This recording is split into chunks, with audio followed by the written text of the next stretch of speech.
turakenera ivyambagwa. Ni ukuvuga ko ubuzanye ivyambagwa ntaje kuraba vya bindi yaheba, vya bindi vyatabaguritse.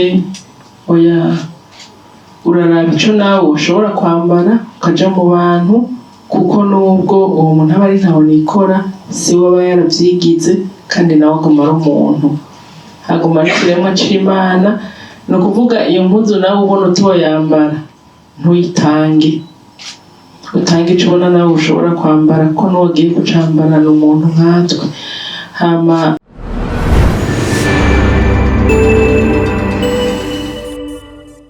ndabaramukije mwese, amahoro y'Imana.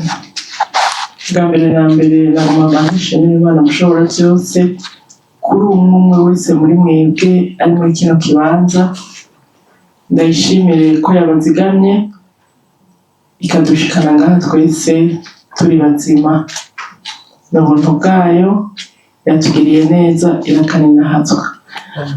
Ubwa kabiri reka ndabashimire mwese muri hano, mwavuye ahatandukanye, mwavuze muti dutegerezwa kuba muri kijya kibanza kugira ngo tuze gushigikira komine Mukaza. Turabakengurukiye cyane. Nk'uko uwumpaye akanya yabivuze, turi ngaha kugira ngo, nk'uko mubizi, mu gihugu cacu hariho itegeko yuko ku mwaka duhimbaza umunsi mukuru w'amakomine. Imbere y'umunsi mukuru w'amakomine harabaho umunsi wo gufashanya, Journée de la Solidarité Locale. Rero muri komine Mukaza twatanguye kuwitegurira uno munsi. Uno munsi ku munsi wa gatatu niho twatanguye kwegeranya ibyo tuzofashisha bantaho nikora bacu, ibyo tuzofashisha ababikeneye. Rero uwo munsi umuntu wese atanga icyo afise, atanga icyo umutima wiwe wamubwiye gutanga. Nta tegeko ririmwo ngo utegerezwa gutanga iki canke kiriya. Nimba ari amafaranga, nimba ari impuzu, ari ibikoresho byo mu nzu, ari ibase, ari indobo, ari ibyo byose turafise abantu babikeneye. Ni ukuvuga ngo umwe wese atanga icyo umutima wiwe wamutumye gutanga, kandi atanga icyo ashoboye. Nta tegeko na rimwe rihari ngo utegerezwa gutanga iki canke kiriya. Uwo munsi rero tuzowuheraheza ku munsi wa gatanu. Ku munsi wa gatanu itariki 31 z'ukwezi kw'indwi. Uti muzowuherahereza hehe? Tuzowuherahereza mu giteramo tuzogirira kuri Boulevard de Lupona. Boulevard de Lupona hajya juste imbere ya stade Intwari. Tuzotangura isaha 8 kugira ngo umuntu wese ashobora kuza aho hantu, hugururiwe umuntu wari we wese. N'ushobora kuronka icyo aterera atashoboye kugiterera muri iyi minsi nababariye guhera uyu munsi, azoza abizanye aho kuri stade, imbere ya stade Intwari, kuri Boulevard de l'Indépendance. Uwo munsi nyene tuzoba dufise umushitsi w'iteka. Mubona turi kumwe ngaha, mumenyereye Albert Muhimbare, azoba yaramutse aza guteramisha abantu. Azoba ari ibintu biryoshe cane. Tuzohimbaza Imana rwose, twibuka abatishoboye bacu, twibuka abantabonikora bacu. Ku civugo tuvuga tuti bafashirize aho bari. turabona cane ngaha muri komine Mukaza abantu mwibarabara baza gusaba, ukabona ubundi abantu babahereza amafaranga. Turamaze gutohoza tugasanga hariho nabo baja gukura mu yandi mazone canke mu yandi makomine kubera bafise ubumuga kanaka, bakabazana kubasabisha hajya mu gisagara hagati. Rero turafise ibigo bitandukanye, eka mbere turafise n'abantu nikora batandukanye bari mu mihana, abatishoboye. N'akaryo keza rero ko kubashikako, n'akaryo keza ko kubagarukirako kugira ngo by'ukuri natwe tugire ico dukoze. Murazi ko gutanga bitanga umugisha, kandi by'ukuri Imana irakunda umuntu afise umutima utanga, umuntu afise umutima ufasha. Duhamagarira abantu bose, amashengero, amabanki, ama-assurance, abantu mwese, ama-association, kugira ngo by'ukuri uwo munsi mudushigikire, mushigikire komine kugira ngo dushike kuri bantahonikora bacu, dushike ku batishoboye bacu, kandi ndazi ko bizogenda neza. Nababwiye ko gutanga bitanga umugisha. Ku by'ukuri nta muntu dutegeka twizija ngo urazana iki n'iki n'iki, ariko twese ni ukuri tuba tuzi ibintu nkenerwa mu buzima bw'umuntu. Turakenera ivyambagwa, ni ukuvuga ko ubuzanye ivyambagwa ntaja kuraba vya bindi yaheba, vya bindi vyatabaguritse. Oya, uraraba ico nawe ushobora kwambara ukaja mu bantu, kuko nubwo uwo muntu aba ari ntahonikora, si we aba yaravyigize, kandi nawe aguma ari umuntu, aguma ari ikiremwa c'Imana. Ni ukuvuga iyo mpuzu nawe ubona utoyambara ntuyitange, utange ico ubona nawe ushobora kwambara, ko n'uwagiye kucambara ni umuntu nkatwe.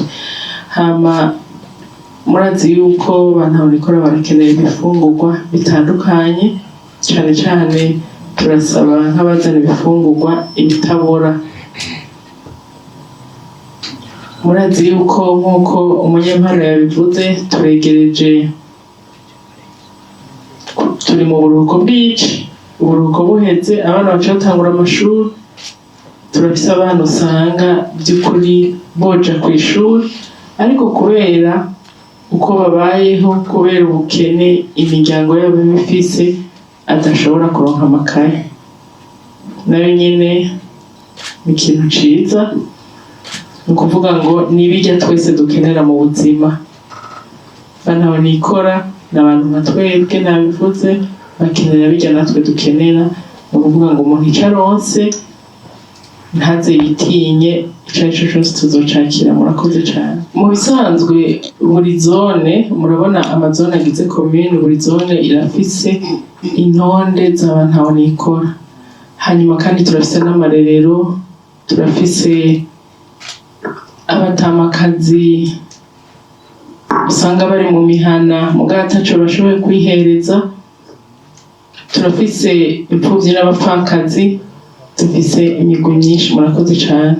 Mu bisanzwe abo bari mu mahanga n'abadiaspora, igihugu c'u Burundi ni igihugu cabo. Tugira n'Imana, ubu dusanzwe turi muri semaine de la diaspora yatunganijwe n'ubushikiranganji bw'imigenderanire ku rwego rw'igihugu.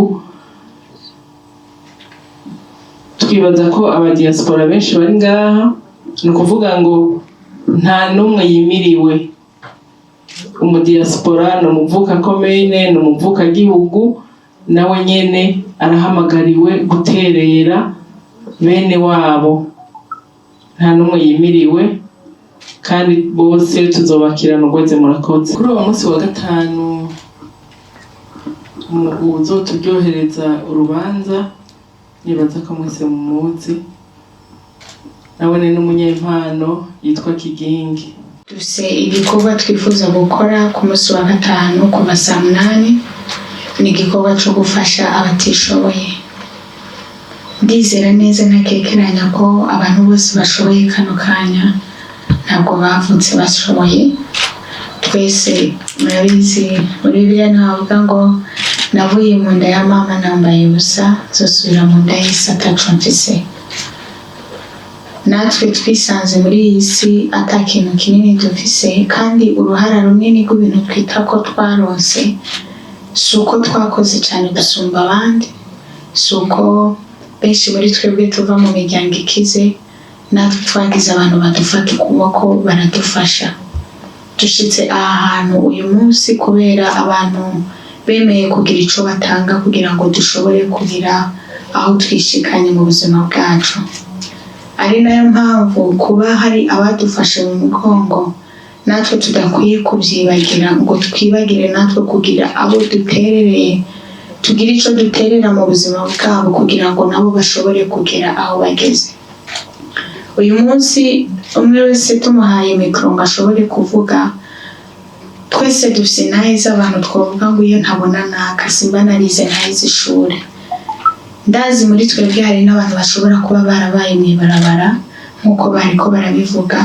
Murazi mw'ibarabara ukuntu haryana n'ubwo abantu batwagwamo n'impamvu zitandukanye. Rero simvuga abo turi kumwe ngaha gusa, ahubwo mvuga n'abariko baradukurikirana. Ni ukuri twese turabizi mu nzu zacu ntituba twibitse ku ikintu kimwe, turisigariza. Reka ku munsi wa gatanu itariki 31 abarundi n'abarundikazi umuntu wese ashobora gushika mu kibanza bizoberamo. Uhereye umunsi uri kurumva ubu butumwa, ugende mu nzu yawe cyangwa ubaze Mutima Mweranda wumve ikintu ushobora guterera.